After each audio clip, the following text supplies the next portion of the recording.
This podcast is brought to you by Firehouse Subs, the firefighter-founded hot sub chain with a passion for hearty and flavorful food, heartfelt service, and public safety. Ready for your next mission? Firehouse Subs is offering firefighters the opportunity to continue serving after service, now as restaurant owners. Learn more at www.firehousesubfranchising.com. All right, welcome to the next edition of Fire Engineering's Tactical Impact, the special edition, the FDIC edition. We've been here for the last couple days, and what a great time we've had already. Very, very memorable. You know, FDIC is why we exist. We come here. This is the Mecca, and we're very glad to be here. We got a great show for you here today, and it's very special for us because one of our good friends is here with us today, and he needs no introduction. This is the one, the only Frank Viscuso. Frank, welcome aboard. Thank you very much. I was more impressed with that introduction of you reading that right there. I thought, it's like you've done this before. I didn't stumble. It was amazing. You didn't stumble. I was going to try to, do the little finger in the ear, wet willy. No, but I'm getting text messages for voiceovers for contracts. I'll be your agent. There you go. You never know. And with us, as always, is Chief Jason Hoevelmann. Good to be here. And our good friend, the retired fire chief, Chief Steve Olschwanger. Thank you for having me. It's always good. Frank. It's always good to have you here, pal. Like I said, this is the FDIC edition, and we've already seen some great stuff this week. Before we get Frank going here, let's talk a little bit about the week and what we've seen. Jason, what have you seen already? Well, the obvious thing is it's like a family reunion. Even the people you don't know, but the folks that you see, that you get introduced to, that you run into, sit in a class and have a discussion with, that's always an incredible thing. And of course, the dinners and the get-togethers and the impromptu events and organizations that spend time with each other. And then, of course, opening ceremonies this morning was outstanding. And Chief David Rhodes knocked it out of the park with an incredible message. And then you can't go wrong with Mike Champo. You know, what a great story and keynote he delivered for the fire service. And it sets the rest of the week off on the right tone. And we're excited also because tomorrow it's going to do the same thing all over again as we honor our buddy Frank over here. Thank you. Thank you for saying that. I appreciate that. Yeah. Hey, listen, you asked how the week's going so far. I was thinking just the other day how, my mentors, I met them all here, and my mentors have become my best friends. That's what's special about FDIC, And it's pretty awesome just to be able to get together with everybody and hang out and have the real conversations. The meetings after the meetings are powerful. Yeah, 100%. Steve, how about you? Same. Friends that we've been seeing up here for so many years. What is this, the 30th or 31st year in Indy? I know some of us have been coming up that long. And again, just incredible opening ceremony, like Jason said. Amazing. The whole thing was just, great. And then, again, getting to see our buddy Frank. We were fortunate in St. Louis a few months ago. He was there doing some classes, so we got to visit with him there, and it's great to see him again. And congratulations. Thank you, buddy. Very well deserved. Thank you. I apprete that. We had a good time out We there, did. too. We had a great time. Yes, we did.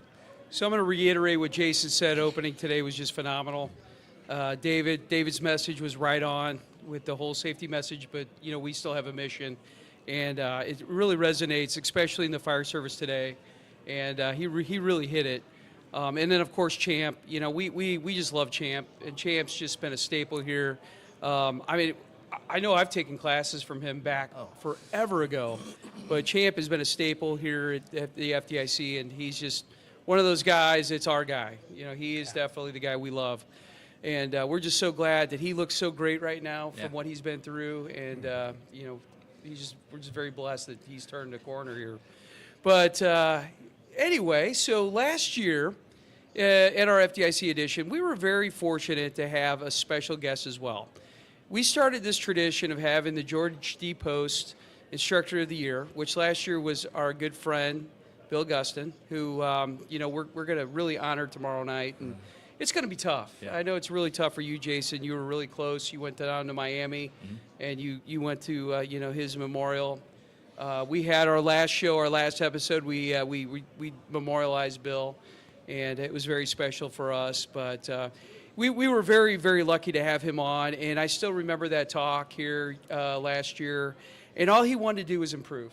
You know, all he wanted to do was improve, and he just kept. He was just the forever learner, right? And you know, we're just, like I said, we can all learn from him. He was a mentor of all of ours, good friend. But anyway, Yeah, and I think it's a fitting tribute to come here, learn, teach, and I think it epitomizes what Frank demonstrates and why he got the award this year, which we're so proud of him and excited for him to do, because Frank also, like Bill, is a lifelong learner, and he's a lifelong sharer of that knowledge, and it's made all of us better. And to Frank's point, you know, our mentors and the people that we've called legends or icons or whatever title you want to give them, all, we came here at some point, probably the majority of us, in awe of these people, bigger than life, Bill being one of those, of course.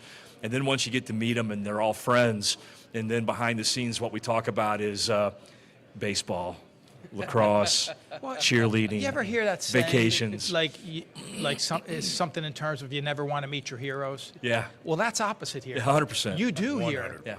Because then you say, wow, they're real, because you see them as being like larger than life in so many ways. And sometimes you wonder if you can measure up to them. And I'm going to say this, John Sawka's going to be upset with me, but John Sawka one day was telling me about how he was crying watching a show about them catching dolphins and how the dolphins were dying. He goes, and I'm crying watching this thing. And I'm going, what? and I'm laughing, going, I'm thinking he's telling me a joke. He's like, no, I just got really emotional. I don't know, so I must be getting old. And I'm like, I love this guy. Yeah. I love this guy. Yeah. It's real, man. Yeah. It's real, and everybody's approachable, and that's what's cool. You can go up and they want to talk to you. They want to share stories, and so that's the cool thing. Yeah. Definitely. Well, this is Tactical Impact, the show about tactics. But today we're not going to be talking about tactics on the fire ground. We're going to be talking about making an impact in the fire service. And that's why we have our friend on here today, because he is the 2025 George D. Post Winner of the Year, Instructor of the Year. And what a fitting honor. It's well-deserved. Everybody knows who Frank is. Frank makes an impact on the fire service. There's absolutely no doubt about it. But Frank, thanks for being on with us today. Happy to be here, man. Congratulations. So, yes, for Absolutely. sure. Thank you. So talk a little bit about how you got started in this thing we call FDIC and the instructor world. I never set out to be a fire service instructor per se. I didn't know any of this existed. I heard about the conference. First time I came to this conference, I was actually an author, believe it or not, because I heard about it, but I didn't really know much about what it was. And that was the book, Fireground Operational Guides, that I co-authored with Mike Turpak. And when I came here, I said, I can't believe I've been missing this. But the funny thing is, I wasn't doing that. I was doing a little bit of teaching, but not much, and certainly not much on leadership. And I've told this in my keynote, but this is the truth. I mean, I co-taught a class with Mike Turpak, and Mike is the best teacher I have ever spent time with. And that's saying a lot, because there's tremendous teachers here. And it's not to diminish anyone else, but from my county, he knew so much. He had experienced so much. He was able to convey the message. I'm like, I can't believe. He was my academy instructor, and here I am, 15 years later, I write a book with the guy, with information I learned from him. So I kind of feel a little bit like a fraud, too, because it's him. But I said, let's go down, we'll teach a class together, and we did, and the reviews came in afterwards, and he went to read the reviews. I didn't, and I said, did you read them? He goes, yeah. I said, are they good? He goes, yeah, I'm like, what? He's like, no, they're good. I'm like, you don't look like they're good. Well, what did some people say? And he didn't want to tell me. I'm like, dude, tell me. You got to tell me. He's like, yeah, just go read them. Go read them, And bottom line is, everybody loved Mike Turpak.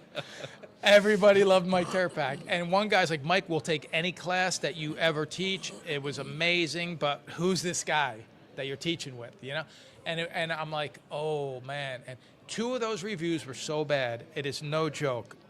I folded them up, I put them in my pocket, I said, no one's ever going to know they exist. Because it hurt. I'm like, I'm that bad? So here I am, instructor of the year, right? Here I am, years earlier, feeling like that was a complete failure. I'm never going to put in to teach again. And I'm at the airport getting ready to come home, and I'm sitting there feeling really down on myself. And I suddenly thought, you know what? I should have never wrote that book. That was Mike's content, his topic, so to speak, tactics, right? I'm about leadership and team development. I need to write a book about that. And right there, I conceived the idea for Step Up and Lead. So it was a failure that led to the idea for Step Up and Lead. So when I write Step Up and Lead, I honestly thought I probably won't sell 100 copies, but I never cared. I'm writing what I feel in my heart. And that's all I ever write, by the way, what I feel in my heart. And I came here, I just had lunch this afternoon with Jim Duffy. After I left FDIC, the second year I taught Step Up and Lead, few people in the class. Jim Duffy says, actually I didn't teach Step Up and Lead, that's before that. The book was out, Jim read the book, and he said, hey, I just read your book, you have a class on this, right? I go, yeah. I didn't. He goes, well, we have a bunch of officers that need this training. Can you send me a quote for 4 days of training? I said, yeah, of course. I don't know, how do you send a quote? What's the quote look like? I don't know. So I actually go online, I Google it, I just kind of mimic it, I send it to him. He gets right back to me and goes, my chief approved it, he wants to bring you in. Can you come in like later this month? I'm like, yeah. And we put 4 days on the calendar and then I panic. Because now I have to create the class. Right. But then I'm like, well, so Jim just told me, now if you know Jim Duffy, and you guys know Jim Duffy, he is the most honest human being on the planet. You're probably right there with him too, by the way, Jason. You know, very stand-up, honest people. Jimmy, not so much. Where am I at this? Jimmy's one of my best friends, right? But listen, he just told me, he goes, Frank, you weren't good. Your content was good, but you were stiff. You weren't. And when Jim Duffy tells you you weren't good, you know you weren't good. He was honest. He's telling the truth. Bottom line is this. Why I'm sharing this with you is I want to give whoever's listening to this some hope. You could be really bad at something and learn to get okay at it. And after 1,000 presentations, I can tell you that it just feels comfortable sharing the message. There's no script. The slides are the same. The class is always different because I never know where it's going to go because I'm just following my heart, just to speak from the heart. And I think if anybody's listened to this and they are an instructor, you speak from your heart, the message is going to find a home. It's going to find a home. And I know you guys do that. Well, one thing I just learned is the reason why we went paperless at FDIC is not for the environment, it's because Frank Viscuso cheated. So now we can't do that because all of our evaluations are all uploaded. No, I'm kidding. But Yeah. Can I tell you? All right, I'm just going to tell the story. I know we're not going in this direction. Yeah. I got to tell you the story. This guy right here, okay? Great friend, terrible driver. This guy right here, he brings his family to the Jersey Shore, and because he's not far from me, I say, Jim, let's get together with our family. So we get together on a seaside boardwalk. My kids are baseball players. They pitch, you know, young, very young. But every time I go to the boardwalk, they want to play games, the frog bog, throw in the darts, all that stuff. And I'll play those games because you can win those games. But the one they want to play that I will not let them play is where you throw the baseball at the 3 blocks. Specifically because the guy that owns that stand, I know him. And he says, Frank, no one wins this. It's rigged. I'm like this is your stand. He goes, I didn't rig it. It's just nobody can do that. It's like 1 out of a million. I'm like, really? He goes, yeah. So I tell my kids, I'm not paying $5 for something you have no chance at winning, ever. His son, Will, says, "What? I want to throw the baseball." I said, "Will, nobody ever wins that thing." He goes, "I don't care." So he's $5, takes a baseball. It's Dad's money. Throws it. It's Dad's Listen, money. He throws it. He knocks all 3 balls off in one shot. Now my kids think I'm a liar. The kid wins a bike. I'm like, what? So I called Jimmy about a month later. I said, Jimmy, I just want you to know I'm $180 into that game, and my kids still have not won. Thank you, Will. yeah, thanks, Will. That's Will. That is Yes. Will. Yep. Yes. Oh, my God. That's great. Sorry to take a left turn No, that's there. great. No, it was just a wild week that we had down there at the shore. But what do you think? I'm going to put you on the spot. What is your greatest accomplishment? Honestly, I don't think it's my greatest accomplishment. I would give it more to my wife, my kids. I knew you were going to say that. So I was going to save this to the end, but what people don't know about Frank Viscuso is he is a tremendous, well, first of all, not only is he one of my best friends, but he is a tremendous father, tremendous husband, and I know Laura's probably listening right now, and I know she's proud of you because she liked our Facebook page, but and then his kids are just phenomenal. Nikki, Frankie, and Tommy, they're all very proud of you. I got lucky, and she's a great mom. The kids are, I think they're smarter than I ever was. They're better athletes than I ever was. I think they're better people than I ever was at that age. I was just too insecure, and they're both, my youngest ones right now, because my oldest one's out. But my youngest ones are they're just both so secure in themselves, and it's great to see that when your children grow up that way. Absolutely. And I just found out yesterday that your daughters are on the same lacrosse team. Yeah. Yep. That's pretty awesome. Yeah, That's fun. Very cool. Yeah, that's pretty awesome. But if you try to book Frank at certain points of the year, you're not. Or, I don't know. Are you still coaching? I am. So you're not going to get him because coaching for him, baseball comes first. Is it not? It's not so much baseball comes first. It's my family does, and so there's certain times of a month. Like for example, most of July, that's big baseball for us. All-Stars, all that stuff's going on, and so I keep it open. I'll do stuff during the day if I can get home for lunch or get home for the game, but I don't travel out of state much those months, But that's the beauty of what we do, you kind of can make your own schedule to a certain degree. But I'm also very, in a sense, and again, I'm saying this to help anybody that's listening, I have a sense of insecurity about it too, because there's a part of me that says, I really believe my message is relevant. I really believe it's impactful. I really believe it can help people. But I'm also afraid, what if this is the year it becomes irrelevant and not as impactful? Because it means so much to me to be able to share the message that I share to try to help people improve their lives and their careers. I want to help create better cultures, right? But what happens if at some point, hey, you know what, he's kind of, on the back burner. If you impact one person, though, you've done it. Yeah. So. Yeah, but I'm just. And you're doing it. Don't be hard on yourself. It's not even hard. You're impacting a lot of people. I appreciate that. But I think that's what I'm trying to say is I know a lot of up and coming instructors that are dealing with certain things. Like one guy said to me today, he goes, I stood out in front of my class just hoping 10 people walked in. I said, me too, and he laughed. I said, I'm serious, me too. I said, I hope I get people every year to come into my class because you are so passionate about your message.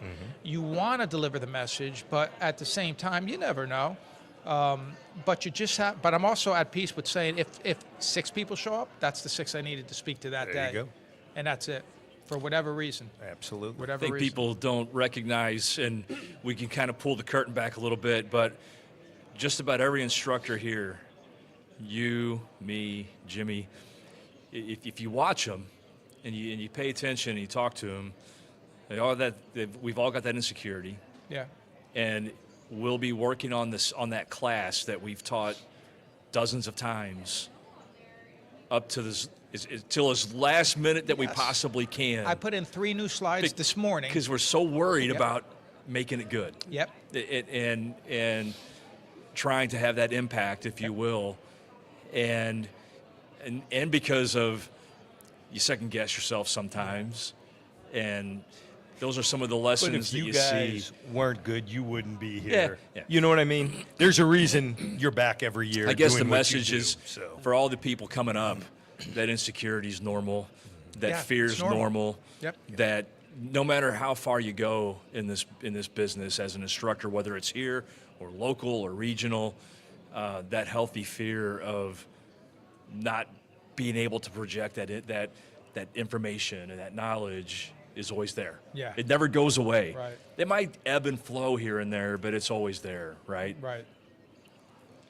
I can tell you, Frank Viscuso is not close to irrelevance because No. if you're going to sign at the author's booth, don't sign with Frank because there's always lines. Well, Thank you God do for that, you take dog. pictures for No. them. Did you hear what I said? Thank God for that dog. No, he Well, always. let's talk about the dog. Let's talk about the dog. Because Sprinkles, for those who are unaware. yeah, Sprinkles the fire dog. Because I had Scott Thompson come up to me last year and say, "What's the secret to writing a successful children's book?" I said, "It's very easy. You write a story and you give it to Paul Combs to illustrate, because he is great. He is unbelievable at what he does, man. I can't praise that guy enough." And here's the thing about the Sprinkles series. That series, I think I get more out of that than anybody else, because I wrote the story, and at the end of the story, there are the books. There's questions you can ask your children, and kind of that are relevant to the story. Like, what are your dreams, and what's something you could do, and has anybody ever made you feel, I guess, sad? If so, what do you do about it? That kind of stuff. I mean, all these questions, and so I get these panels from Paul before anybody else, obviously. He's like, okay, so I did 3 today, the first 3, and he sends them to me, and I see them for the first time before anybody else, and I get blown away every time. And it's impactful for me solely because his incredible talent. If you ever look at anything this guy draws, like the bricks in the background of the buildings, he'll take certain bricks and put cracks in them to make it look like, hey, I want this to look like it's a 50-year-old building. So a 50-year-old building is going to have cracks here, and they're going to look like this. And he'll have the grass growing out of the crack on the ground. He does that stuff, and it's the detail that people don't even know unless you look for it. So you want to talk about using your talent. Yeah. There's a guy that figured out, this is my talent, this is my message, I'm going to share it with the world. Thank God. And it helps Oh us my get our God, message yes. out there. It really does. I mean, Yes. It does. it's just, he's not just an artist. I mean, he does. No, he's spot on every time Yeah. something comes out. It's like everybody can relate to it. It's amazing. It is amazing. It is. But, I mean, getting back to Sprinkles, I mean, we almost didn't do that book, right? Right. I mean, and, the whole question was, this is an educational, and maybe I'm getting into waters I'm not supposed to, but what the heck? This is live, you can't take it back. Our organization is educational, Right. but that dog does bring education because it brings the little people in, and it gets them, it gets that culture built and gets them behind it. I think it absolutely fits. We had the educational aspect of it was on our mind when we were doing it, but more so it was this. Man, this is a stressful job. I've seen. Let's get real, man. I put bodies into body bags of children younger than my children, and multiple bodies in one job. You've seen stuff. Everybody has seen stuff. And we get home and we have to find a way to put it in a compartment where it doesn't come in our house with us. And that book there was simply made to say, here's something you could sit down with your children and just, in a sense, bring a little bit of your world into their world in a positive way. Have that time with them. Yeah, daddy's a firefighter, mommy's a firefighter. We're going to read this story, but we're going to learn from it and not have to so much bring the other stuff home. There's a short story that I wrote. It's not published, but there's a character in there that really has a great disposition in life, right? And he's kind of counseling this young guy that's trying to figure out, how do you not let things bother you is the question. How are you not bothered by the fact that this guy stole from you? He says, well, and he lives in this beautiful little cottage, but there's this ugly twisted tree in front of it. He says, you see that tree right there? He says, yeah. He says, that's my trouble tree. Every day I come home, I put my hand on that tree and I leave my troubles there. And I don't bring them in my house. And what's amazing is every morning when I leave my house, it always seems like there's less trouble left at that tree than what I left there the night before. Yeah. And I think we all need to get better at doing that. Oh, absolutely. Okay, what's up next for Frank Fiscuso? Author's dinner tonight. Yeah. Yeah, I'm excited for hanging out with you guys. I don't know. Well, right now I have 2 new books that are coming out this year. It is, I've been teaching a class for years, 25 things every firefighter must know and do. I've teaching that class for about 10 years, and For some reason, it felt right to write the book. But as I'm writing the book, I went to 26, and then 27, then 28, then 29, and I got up to 35. And I said, all right. And then I felt like I was forcing, like, trying to find, like maybe I should go to 50. Then I'm like, no, 35 is right. I'm sticking with 30. So it's 35 things every firefighter must know and do. I write the book, and I have a lot of momentum, and I go immediately into writing 35 things every fire officer must know and do. And it's 35 completely different things. But the funny thing is, that one stopped at 35 too. So I'm like, all right, this is what it's supposed to be. It's not a random number. It's not a chosen number. We know why it's 35. Why? Because it's 10 more than our buddies, and you had to one-up them. Who? Doug and- That's funny. Doug and Dan, 25. What's their book? 25 what? 25 to Survive. Great book. Yeah. 25 to Survive. That is funny right there. But the reason I bring that up is those two books, I proposed them to fire engineering. And here's another thing. I proposed it to them not knowing if they were going to even want it. So some people think at some point you think every year, I'm going to give more hope to people. I have been denied a class that I proposed every single year for 10 years here at FDIC. Mm-hmm. I always put in for 2 classes. Yeah, right. I only get 1. Sure. So it happens to all of us. Right. All of us. And when I proposed these 2 books, I was 100% prepared to hear, it's just not right for us. And I would just have to be willing to accept that and say, all right, let me figure out how else I'm going to get this message out there then. But I'm grateful that they said, yeah, we want to pick it up. So they'll be out by FDIC 2026. Outstanding. Awesome. And congratulations on your book. Oh, thank you very much. Non-traditional truck company, long time coming. It was a my friend. I know long you've time been working. coming, and we finally got it out there. Yeah. We're excited, got it out there today, and thank you. Yeah. Awesome. Had a good room today. Yeah, I was just going to say you had Yeah. a full house in Yeah. your room, so good for you. Yeah, definitely. Yeah, thank you. Good deal. You got 2 minutes tomorrow. Is it 2 minutes? I got 2 minutes. What are you going to say? You going to give us any highlights here, or are you going to keep it secret? So here I was we were in that speaker ready room, and I'm with a few guys, PJ Norwood, Jimmy Duffy, a few other guys, David Rhodes. And Jimmy says to David, he goes, do you ever get nervous when you speak? And Dave's like, no, not anymore. And he goes, why do you? And Duffy says, yeah, I do. He goes, it usually takes me about 2 minutes to kind of not get nervous, like 2 minutes to feel the room. And I sat here thinking, I think that's pretty accurate with me, and I only got 2 minutes to speak, yeah. so I'm pretty sure I'm not going to be comfortable. Yeah.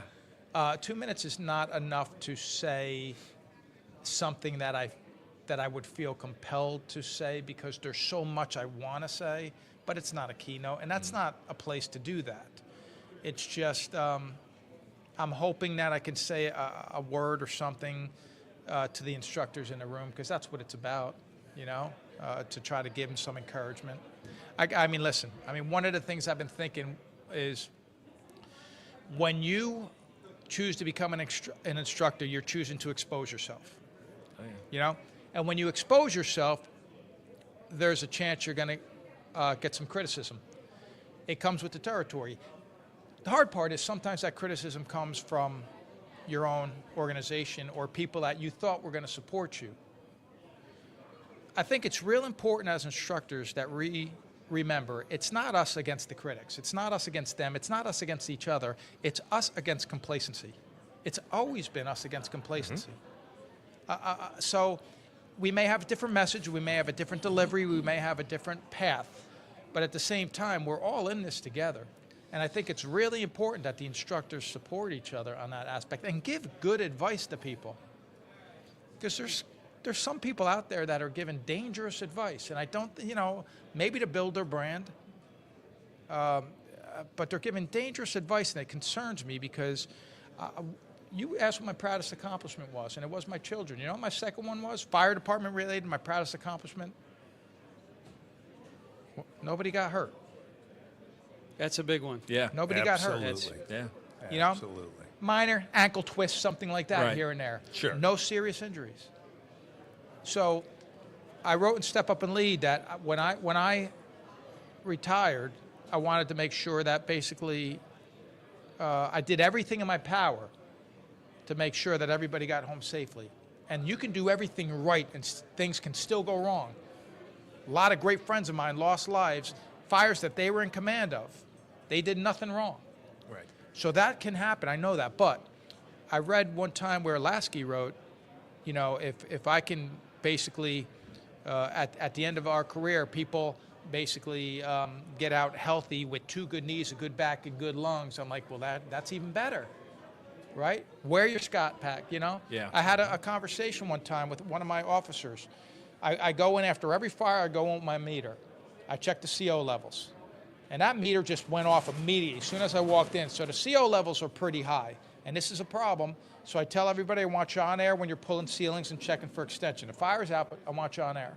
So a couple minutes later, one of the officers walks out. To put this in perspective, we went to high school together. He is a captain. I'm the deputy, the tour commander. We went to high school together. We've known each other, you know, since whenever. I mean, for 25 years. And he comes up to me and he says, "Chief, is it okay if we?" And if we're in quarters, he's calling me Frank. Like we know each other. But Chief, is it all right if we take our tanks off? I said, "No, not yet. I want you on air." He says, "Listen, I can hardly lift up my arms and the guys are exhausted." I said, "Go to rehab. I'll send someone else." And he goes, "No, we can do the job, but can we just take our tanks off?" I said, "No, I want you on air when you're in the building right now." And he does one of these things where he kind of rolls his eyes almost like a teenager would and starts walking away. I go, "Cap, come here." He comes real close to me. It's just him and me. And I said, "How old's your daughter?" He said, "What?" I said, "How old's your daughter?" He said, 13. Why? I said, "Because I want you to dance with your daughter at her wedding. So put your tank on." Yeah.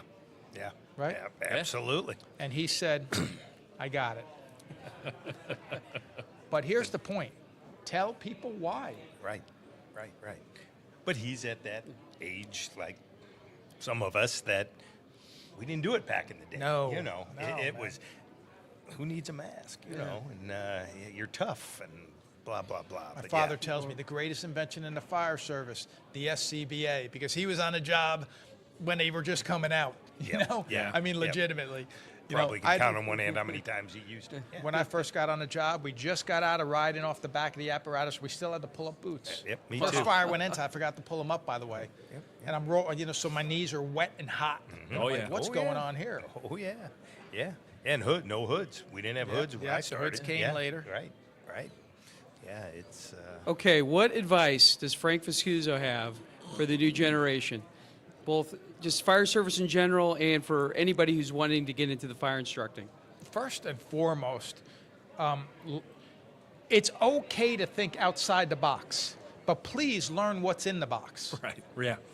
Yeah. Learn why we do what we do. Great point. I had a gift given to me today. You know, this is the gift. I'm about to teach my class, and one guy looks at me just before my class starts, and I look at him, and I'm like, I know this guy.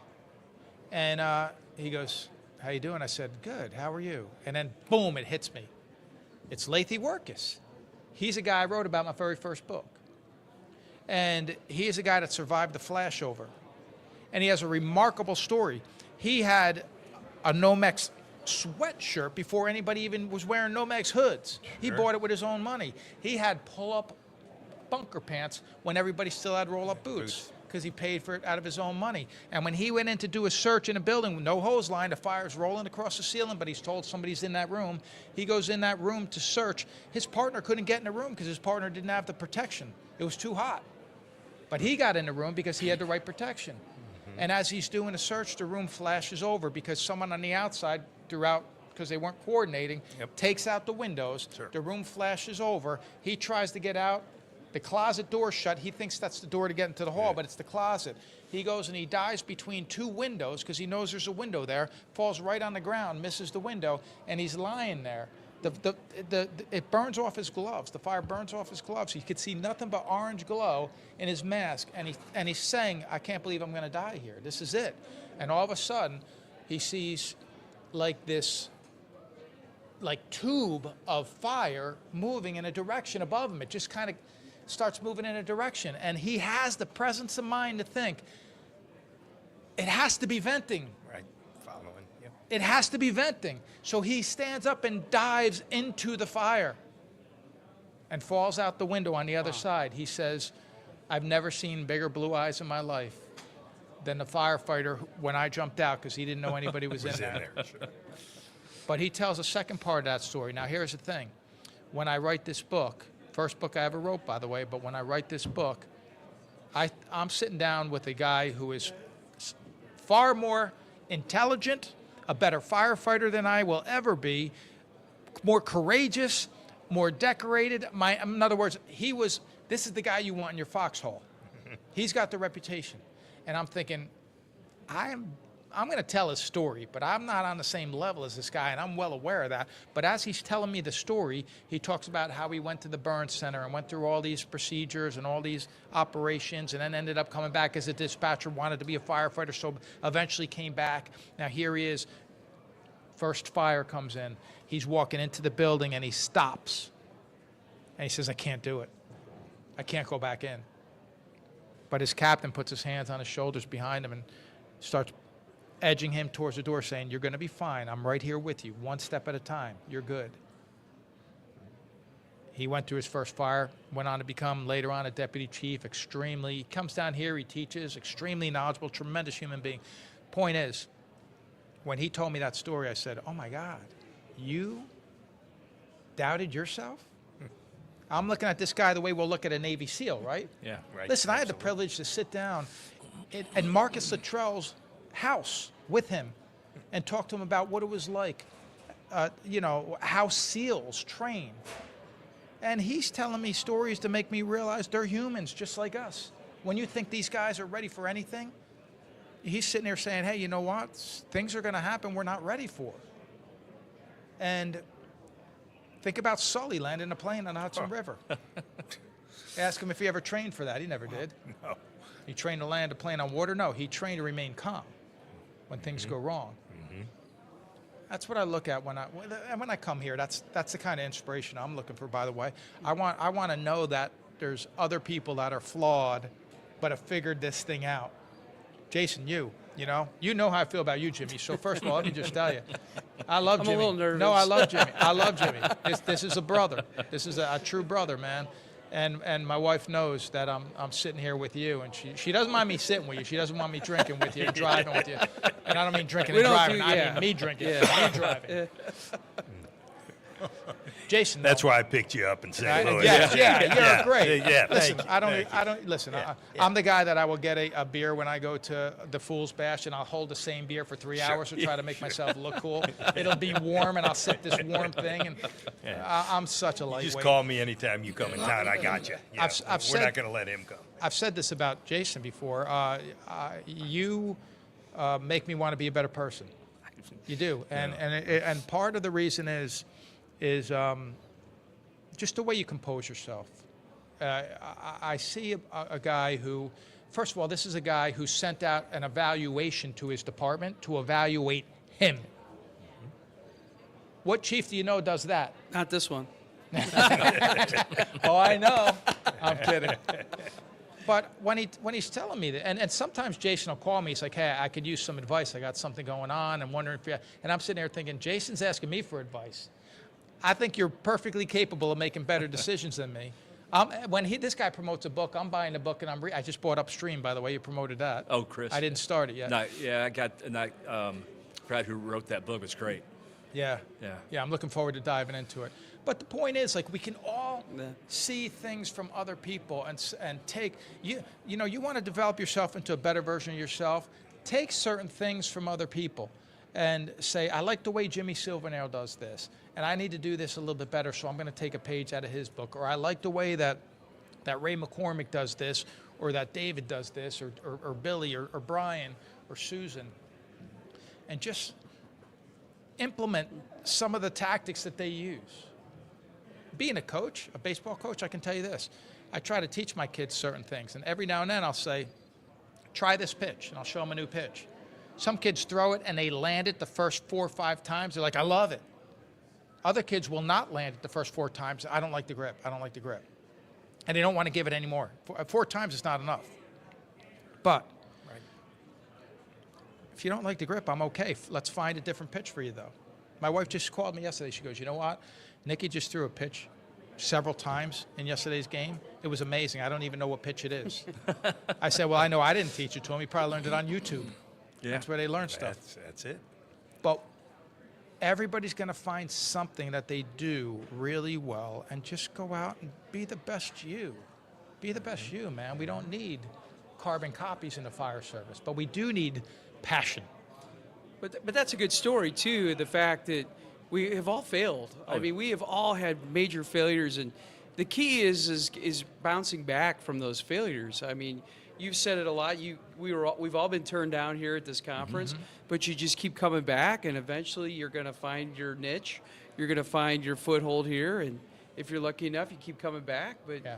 that's the advice, that a lot of people should understand when they put in either, well, not just to put in here, but to teach in general. Yeah. It takes a lot to get in front of people. And I would argue, and I think you'll all agree, it's the hardest is starting in your own hometown. Yes. And that's really where, if you begin, you start where you're at, Right. and make an impact where you're at, because you're going to get. It's hard. It's hard. I remember conducting a confined space drill at my department, and two guys that were about 10 years older than me on my shift. I'm the deputy. They're Yeah. firefighters on my shift. So it's not like I don't know them. But I saw them whispering to each other and kind of motion towards me, and I don't know what they said, but this is what I think they said. Can you believe this guy is now our chief, teaching us something? Like, seriously? Because I learned so much from them over the first 15 years of my career. I wasn't mad at it, I wasn't upset about it, and maybe it didn't even happen. It's just what I think was happening when they were talking. But the point is, to your point, that's where you're going to cut your teeth. Because if you try to act like you're something you're not, they're going to call you out on it. 100%. And that's why, and let's talk about, I don't know why it's coming to my heart. I feel like I got to talk about it. The kitchen table at the firehouse. Yeah. Kitchen table at the fire. If the fire station was a living, breathing organism, the kitchen table is its heart, right? The kitchen table is where all the best and worst conversations happen. That's right. Yeah. One or the other. Yeah, and anytime anyone ever asks me, what do you miss since you retired? You miss anything? I always tell them, I miss the kitchen table. It's pretty much it, I miss the kitchen table, but here's the thing. You'll have great conversations. You'll have conversations about fires and incidents. You'll have conversations about things you should not, and we're grateful HR is not there when we have those conversations. What? But we feel like we're entitled to that because of the things we say, the things we experienced. And I like to say this. As you move through the ranks, you're going to understand the kitchen table really should not have any rank. However, the kitchen table still needs standards. It still needs standards. We have to be very smart and teach our firefighters the same way you teach your children at the kitchen table how to deal with a challenge. We got to talk to firefighters about how to act appropriately, how to behave around people. And if they're having an inappropriate conversation, Right. we got to be able to stop that right then and there. Be strong enough to stop it and say, no, we're not going to do that. Not here, not now, not moving forward. And here's why. And they may look so low. Now you're a chief, you're different. Now you're a captain, you're going to be different. Yeah. You're right, I'm going to be different. I hope you're different. Think about this. If you are the same person today that you were 10 years ago, you just wasted 10 years of your life. So if you're going to be the same captain that you were as a first-year firefighter, and you're not ready to be a captain. No. Do what's right, not popular. There's a Right. maturation that has to happen. Yes. Through that, and when you deliver, like you talked about delivering messages earlier, Yeah. and how important. If you haven't, some people are building a brand or they're building whatever it is, but you've got people that are listening to you, whether it's one or 10,000. That message, there's a responsibility that comes with that. There's a very big A responsibility. huge responsibility that comes Yep. with that, and not only just the message, but how it's delivered. Yeah. What is the how and approach matter, and that's that. To me, that's the level of maturation of. Do you understand all of the peripheral nuances that come with Yeah. that influence that you now carry with you as an instructor? A very good friend of ours who we all had dinner with last night, and I won't say his name because it's his story to tell, was telling me that he was brought on a podcast by a couple of guys, and he had a conversation with them, and he said, look, I just need to tell you guys something. I love what you're doing. You're putting out, good content, but however, sometimes you go a little rogue and you're going to get someone killed. He's telling me he had this conversation with them. I go, really? He said, yeah. I said, what did they say? Well, they said, well, we don't think so because this is the right way to do things. And he said, but then I told him this. I said, you know what? When you got 20 years on a job like you do, maybe it actually is the right way to do things.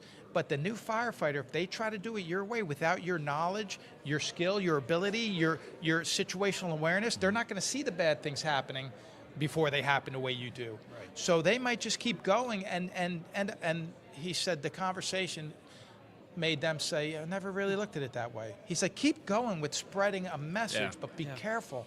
Be careful with giving someone the wrong, because here's what happens. If we share a message and it ends up ruining somebody's career, that's not the business I'm in. My business is I want to help you enhance your career. Right. I want to help you enhance it. So the advice I'm going to give you is the best I can, based on not just what I feel the right thing to do is, but I'm going to tell you everything I did wrong. Just going to say, yeah. Right? Yeah. Experience. That's good. Yep. Take it from experience. Well, we're getting close to the end here. We're under 4 minutes.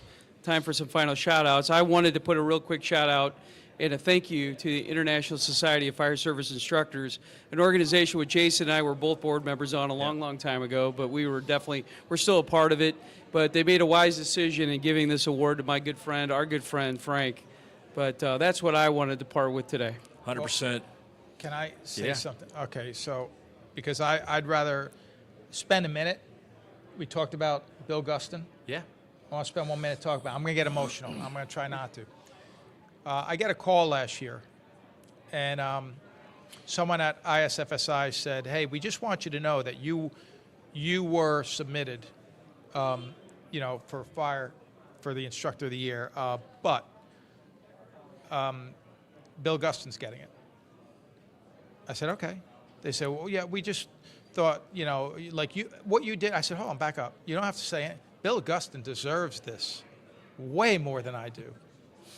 I said, this man should have that award. So if you're calling to try to make me feel, I said, look, I'm happy for him. If I found out we were kind of up against each other, for lack of a better, and I got it, I would not feel worthy. I'm grateful that he had it, and more so now. Yeah, absolutely. More so now. Yeah. Yep. So,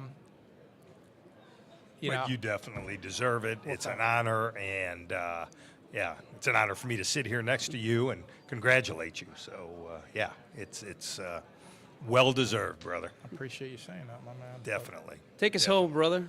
Yeah, I mean, great talk, and it is an honor to sit with someone like yourself, Frank, not because you're just a great instructor, but you're a great person and friend, and a person people should aspire to be like, the same like with Bill and all of the others that have won that award and that come here and share willingly and mentor and coach the next generation.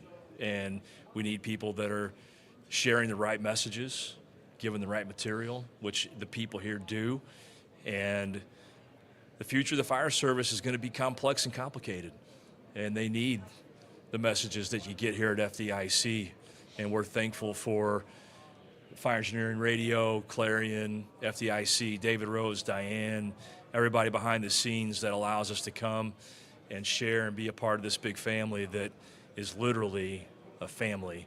And just a shout out, it was an honor having Bill here. I was close to Bill. And it's if you want to honor him and what all of this means, read something, study something, learn something, then share it. That's what and he never would want. quit doing it. And it's the best way to honor Bill Guston and all of the people that have come before us. Great message. Absolutely. Great message. All right, that does it for us. Join us next time for our next edition of Fire Engineering's Tactical Impact. I'm Jim, Jason, Steve, Frank, thanks for being here. Thanks for the invite. See you next time.